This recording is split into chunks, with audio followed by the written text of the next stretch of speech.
আসসালামু আলাইকুম রহমতুল্লাহ। Diamond agro ফার্মের পক্ষ থেকে সকলকে জানাই আন্তরিক শুভেচ্ছা অভিনন্দন। আজকে আবারও আপনাদেরকে দেখাবো বাহাদুরের নতুন প্রজন্ম, অর্থাৎ বাহাদুরের নতুন ভবিষ্যৎ ব্রিডার, যেটা বাহাদুরের পরেই আর কি। তারপর থেকে আমরা দুইটা ব্রিডার রেডি করেছি, এটা নিয়ে তৃতীয়তম ব্রিডার হবে, যেটা ফার্মের ভবিষ্যৎ হিসাবে কল্পনা করা যেতে পারে।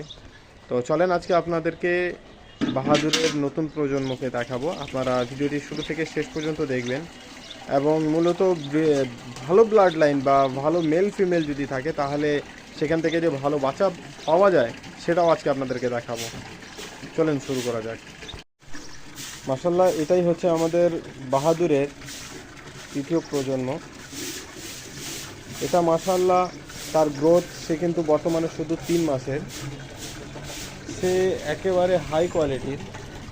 তার গ্রোথ, তার কালার, তার অ্যাক্টিভিটি বলেন, সে কোনো দিক থেকে তার সৌন্দর্যে কিন্তু কম না। একটা মেয়ে হিসেবে তার মধ্যে যে সমস্ত গুণাগুণগুলো থাকা দরকার প্রত্যেকটি গুণাবলী কিন্তু তার মধ্যে রয়েছে। বাহাদুর যেভাবে ছোটোকালে ছিল, মাশাআল্লাহ এটাও কিন্তু তার কপি স্বরূপ রয়েছে। তার কালারও সেম বাহাদুরের মতো।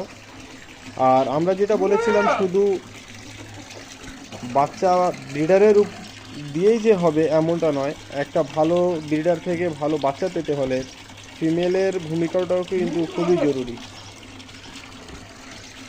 এবং এই বাচ্চাটার মাও খুবই অসাধারণ, একটা একেবারে লাগতো তা হাই পাঞ্চের, যার কারণে মাশাআল্লাহ বাচ্চাগুলোর কোয়ালিটিও খুব অসাধারণ আছে।